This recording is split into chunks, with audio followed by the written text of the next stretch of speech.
Hello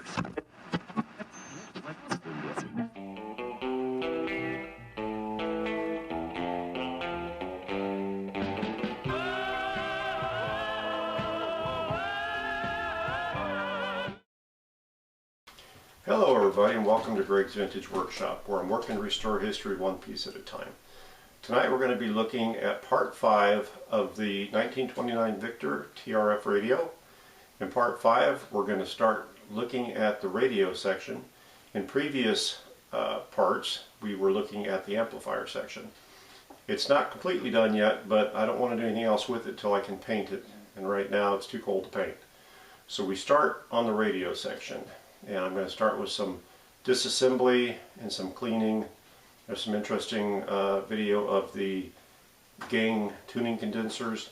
So without further ado, let's get started. Okay, so here we are at the radio section on the bench. I've cleaned the bench up a little bit and got the amplifier off. And so here is the radio section we're going to get started on. Flip this around a little bit. See what we got. It actually probably shows up better in the camera than it does in real life. It's pretty grungy, as you guys saw before. I got some rust here, probably from some mouse here, and here. So let's go ahead and get you on a tripod. I'm thinking about sticking this in my other holder, but I think I will take this cover off first, because when it clamps, I don't want it clamping against that part. It'll be clamping against this part. So let's do that. I'll get you guys in a tripod here and we'll get that off. Alright, let's start by taking these screws off. They're actually not screws, they're nuts. Nuts with little star washers.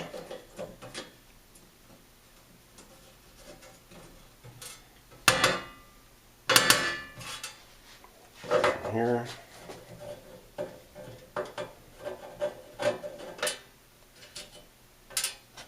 Looks like somebody's been in here before, because this is an internal star washer and the other three look like they're external star washers.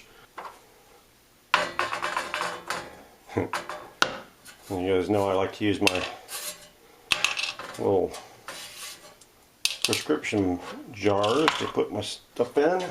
They're pretty good.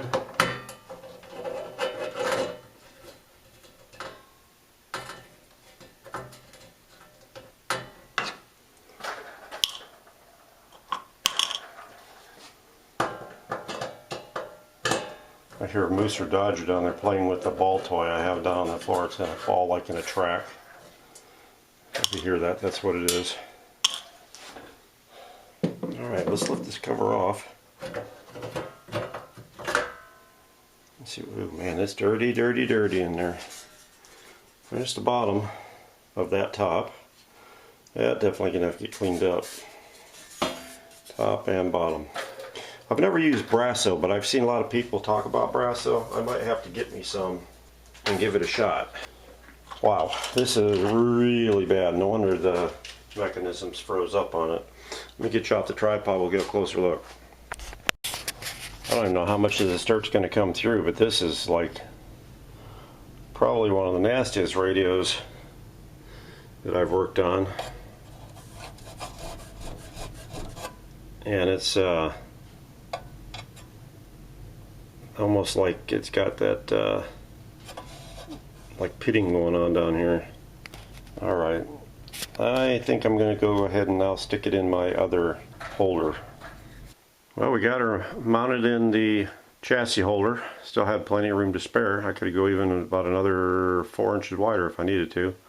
So that worked well. I got my articulating arm mounted. I never got my second one made. It's still over there in pieces waiting to be made, but that'll be for another time. So for now, let me get you on this one and we will take another look at this.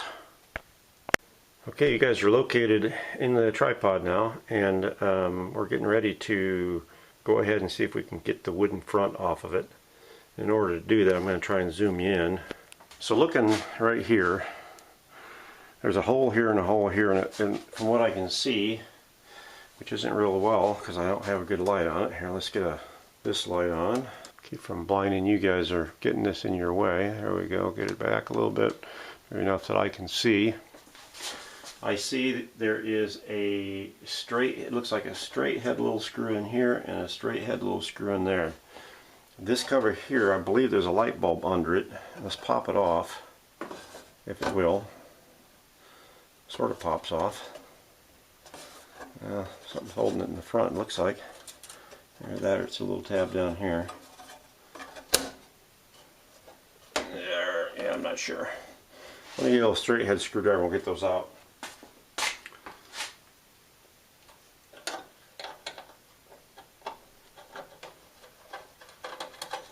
And it fell down inside there, so hopefully that'll show up when I need it again. See if I can get some light on this other side without blinding you guys.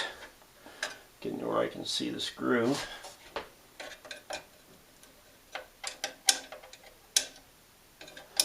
And that screw is loose. It would seem that there'd be a screw lower. This bracket is held to this plate with rivets. There's a rivet there, and a couple on the other side. You know what? I think I see a screw in here, but I have to have this top cover off in order to see it. And I don't want to come up. Now I got a couple of screws right here that I think hold that front dial wood on there. So we'll take that out first and see what we get. These are little straight head wood screws.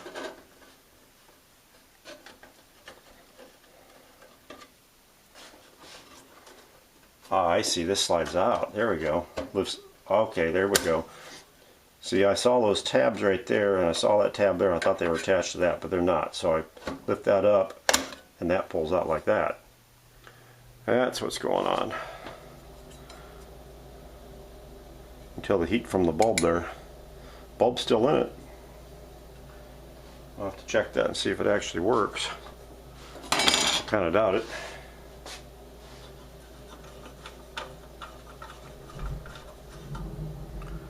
It's kind of like a standard little appliance incandescent bulb. Some sort. So I was looking at this a little closer and I couldn't see anything from the inside on the bottom.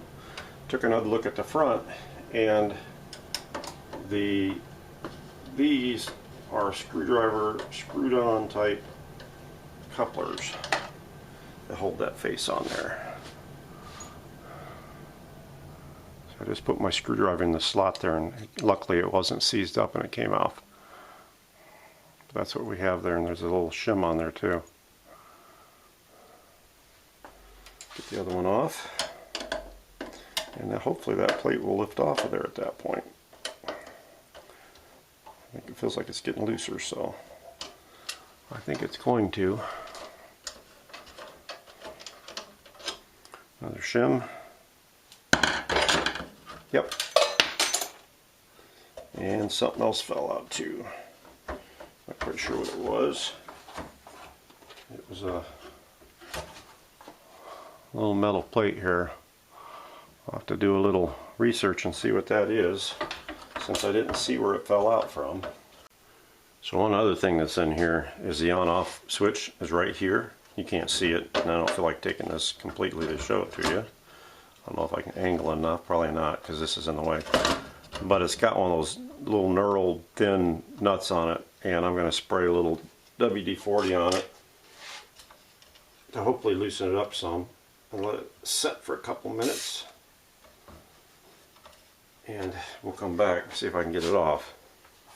Alright, so I've given it a few minutes to soak. I'm going to hold I'm holding the switch with my fingers. And I got that thing, believe it or not, I got that thing screw off. Alright, so there's the nut, there's the washer, there's the switch. Piece of fish paper protecting the terminals from the chassis, because it sits so close apparently. I'm going to go ahead and put the washer and the nut back on it. so they don't get lost. There it goes. Alright, now let's see if we can get this thing off of here. Hopefully it's going to come up. There we go. Come up past there like that. That's off. Put the WD-40 on there. I'll probably take some Howard's Restore to this anyway because light's flashing on it but glaring up, but there's a lot of missing color through there. But I think it'll clean up okay. And it's kind of checked over here a little bit. Well, that's that. Let me set this aside. Alright, now we can tip this up a little bit. Oh, this just sits. Ooh, that's where that other piece that fell out went. There's a piece. That's those two little screws I took out from the inside that I could barely get to. They retain the dial like that, one on each side.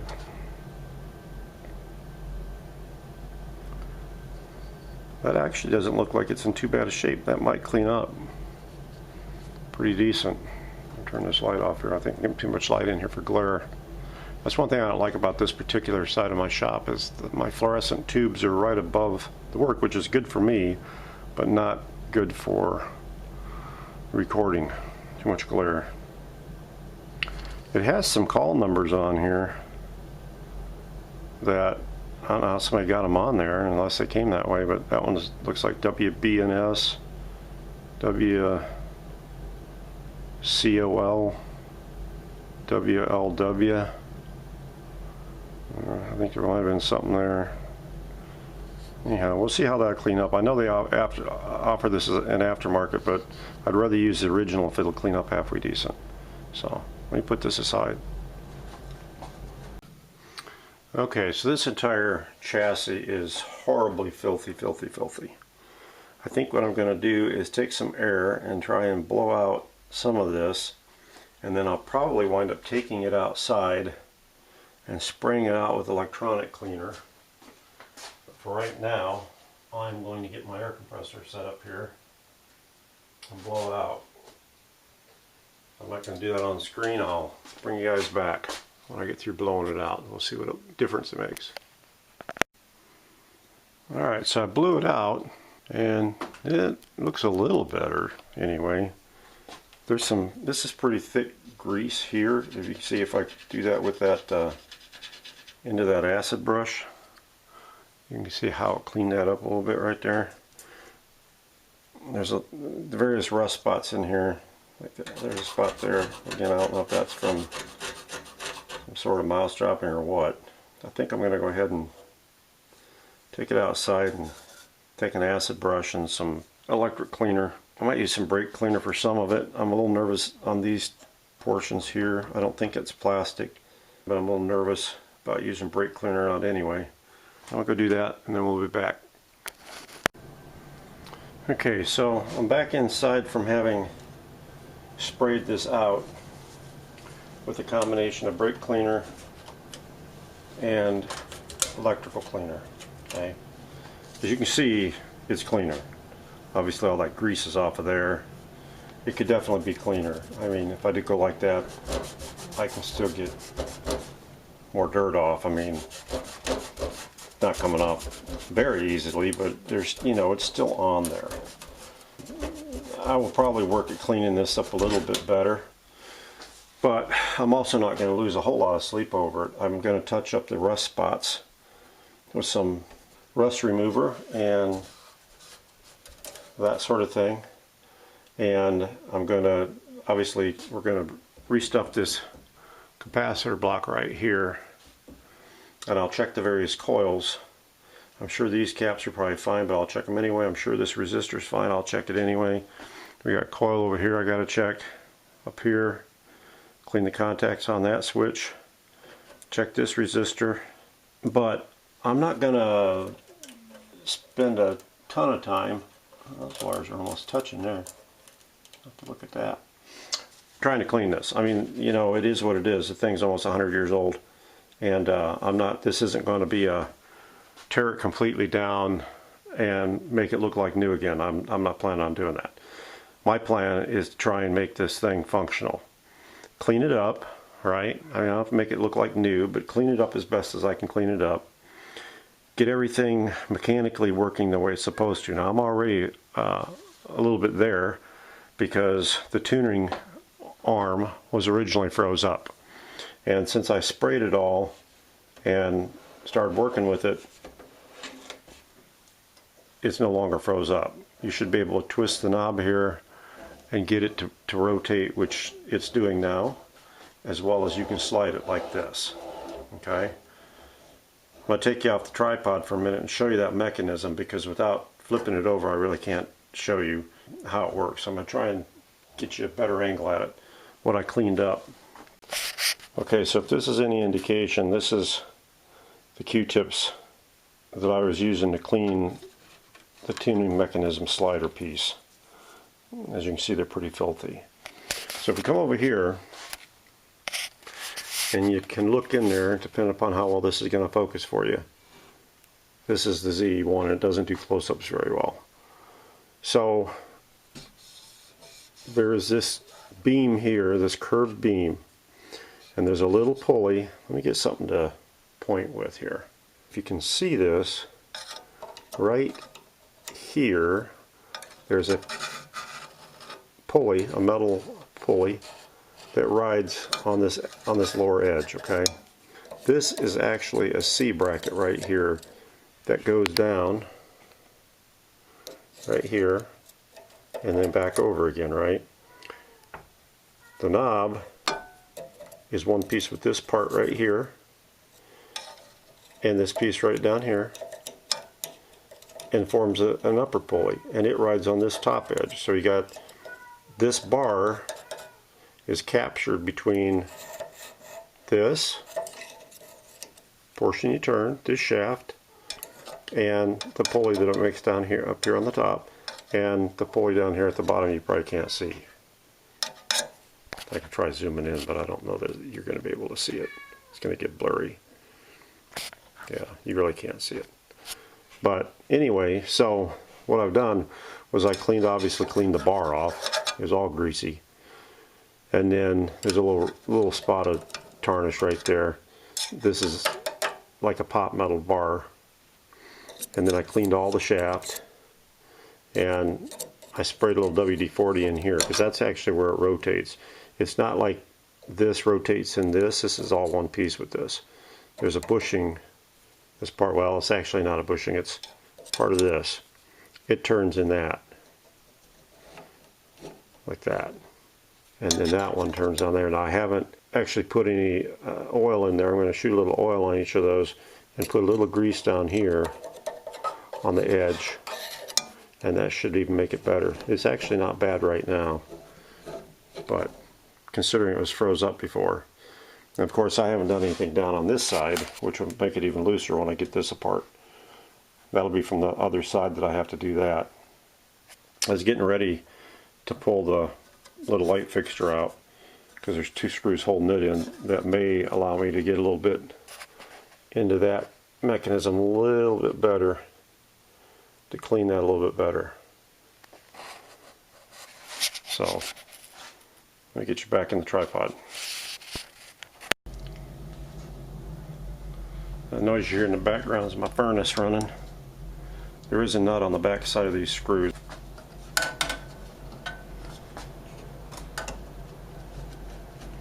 I'll probably wind up dropping the nut. No, I'm going to get lucky.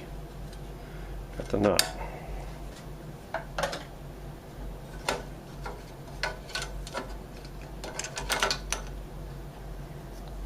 Phenolic spacer. And we pull that out of the socket out of there.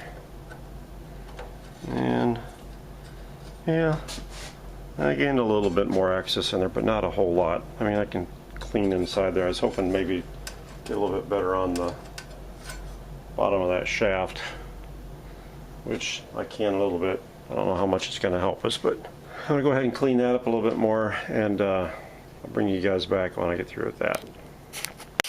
Hey guys, I thought I'd show you something. I got some Rust-Oleum Rust Dissolver on the back of that plate right there. But this is that, if you can see this, this is that bar running across that I was talking about. Now, it's captured between the shaft, which I got that all apart, and that's what I was going to show you. So that's the shaft, that's the upper shaft. That where I got my fingers is where the knob would go. And then right here is the groove that captures the top of that plate that I just showed you. I think I called it a rod, but it's a flat plate. Yeah, the curved tuner portion gets captured between that and this. Alright, it's like a little pulley, that's what I was talking about. And it goes on this rod right here. So if I can do this and show you. And try and keep you on camera. Like that. Okay? So that goes on the bottom. This is a spring wire. And it's held in place with this little clevis. And if I show you on here, if I tip this up, that rod goes through this hole right here. And then the clevis comes in here and it pulls the spring tension up that keeps this going on that. And it's actually moving really, really nice right now. Granted, I don't have that on there, but I took it off so I could clean that really nice with steel wool. And so where those ride is really nice now. I got this all cleaned out here too. I kind of went over this real quick. I'm not done with it, but that's where I'm at right now. I'm cleaning the living heck out of this thing, get everything working real smooth. Now this I actually probably will take off, but I'll have to take it off from the opposite side when I get to the other side. I have cleaned most all this stuff up. I won't know till I get it running how far out of adjustment these tuners are. Each of these is attached to a tuning gang, and as this thing rotates, right, these little screws determine how much and when the actual tuning gang moves. Right, now these are cleaned up right now. I don't know if you can see that or not, probably too close, but you can see it moves it out a little bit, in a little bit. They're probably not adjusted for this area for sure, but we'll get them adjusted, assuming it works. So it's clumping along. Things are getting cleaned up pretty good. Like I said, I'm not gonna spend a whole bunch of time on. I just want it clean and functional. So right now we're working on the clean, and I did want to show you how that kind of works. And then I'm going to put this together. These pieces, with a little Zoom sewing machine oil. I also have some really light, very light grease that I'll probably put on the actual shaft where it rides into that C bracket that I was showing you earlier. Okay, so I got that plate all cleaned up, and I coated it with Bow Shield T9, and I did it on this side as well as the inside of that and the front side of all of that. You can see all that. Alright, so the whole front of this tuning portion has been treated, and what I'm planning on doing now is, even though I haven't done anything on this side other than clean, and I'm still not done cleaning, but I want to go ahead and take this out so I can lubricate the center shaft. So I'm going to go ahead and resituate this up the other side up, and we'll pull that on out. Now, in order to do that, each of these cans is covering a coil, so I got to pull the nuts off from the top side, which are like these right here. I'll drop those cans off of there, and then we'll flip it over. Okay guys, I got you in the tripod. We got her all flipped upside down here, and here's the cans. The one thing noteworthy, I see a dent in a couple of these, but one thing noteworthy, these are copper. These cans are copper, and they're coated with whatever the coating is. I guess because of the tuning gangs in there, trying to isolate them from sources of interference. So anyway, I got the nuts off. We're going to lift them off together. That's just as dirty inside that is Anything else has been. Alright, move that one over here. And let's go with this one next. Or did I not get everything out? Let's see, maybe I forgot one. I might have, I think I forgot one on that one. I'll go with this one. That's just as dirty as well. Hopefully I'm showing you guys in the camera, because where I got the camera situated I really can't see that well in it. There's that one. That's probably the cleanest one. And it's certainly not clean. Okay. And this last one, let's see. There it goes. I thought I had them all off there. And there's that one.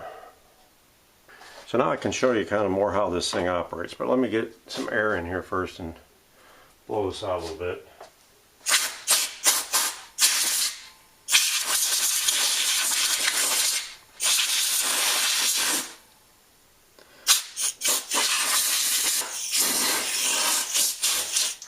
Alright, a little cleaner than it was. Let me show you how this would work. So as you're trying to tune this radio, as you see, each one of the gain condensers is opening accordingly. Now they're not opening all at the exact same rate, I mean pretty close, but not the exact same rate. And that's what the little knurled screws within the circular portion of that lever does, is it lets you fine tune each one. So I got to take that other arm out of there, so it means I got to take each of these off and take the springs off so I can lubricate inside there. This thing actually seems like it's moving pretty freely. I was thinking I might go in there and take these apart and lubricate them, but I don't know for sure if I am or not. I mean, I may. They seem like they're moving pretty good. I don't see a big issue with them. So I may not. These gain condensers are made out of pot metal too, so they're kind of, you know, fragile, and I don't want to break that. I'm going to take these springs off one at a time, and then I'll take the E-clips off of these one at a time, and I'll come back. I got all the E-clips off, all the little washers. I shot just a little bit of WD-40 because I want to make sure that these are going to slide off okay.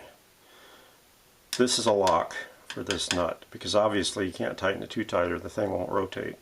So this is where they had it located, was right there.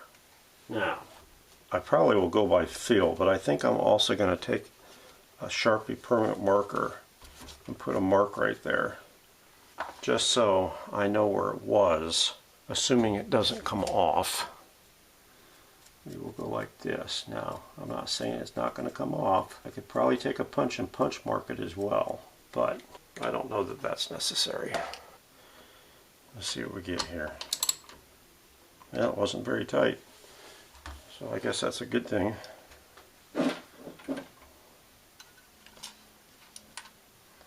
There's the nut. There is the catch. Well, here it is. Okay, so the bolt came out. There's the bolt, along with the shim, and this will come off as long as these come off without breaking. And this one's coming off, and there's a washer between them. Come on off there. There you go. Okay, there's a washer between them. I think these things are phenolic, and I'm very nervous about them. I don't want to break them because they're phenolic. They're not like they're metal, you know. It would be so easy to break it. If I broke it, that would not be good. Probably something I could 3D print, but let's not go there. Alright, well, you see what I'm doing. I'm going to do it off camera because I want to really finesse this and I don't want to bore you guys, so give me a couple minutes. Okay, so here's where we're at. I got those all off without breaking them. Believe it or not, I did. But I can't get this out. The reason I can't get that out is because that won't come past. No matter how I angle, I can't get it to come past. So I only need to clean it and lubricate it, so it's not that big of a deal. The bad news is, when I thought I could get it out, that shadow type indicator that lets the light come through, I had to take it loose, and the only way I could do that was to bend these tabs. This one bent okay. That one was more like, it almost felt like it gave, and I'm a little concerned that when I bend these back they're going to snap off, so that could be bad news. I hope that that doesn't happen. If it does, we'll have to figure out another way to retain it, but I'm hopeful it won't. But that's my biggest concern. The other thing I wanted to point out to you guys is, if somebody didn't know any better, this is the bottom, right? If you were lifting this out of the chassis, you want to make darn sure that it's unplugged, because these are a couple of the tube terminals here, and they're fully exposed. You could easily, you know, this is upside down right now, so if you picture this the other way and you went to pick it up and you didn't have the power disconnected, you grab right onto those tube terminals, and that's some, you know, high voltage in there. So anyway, all right, I'm pretty happy with how much I got done on this episode. We want to keep this fairly short.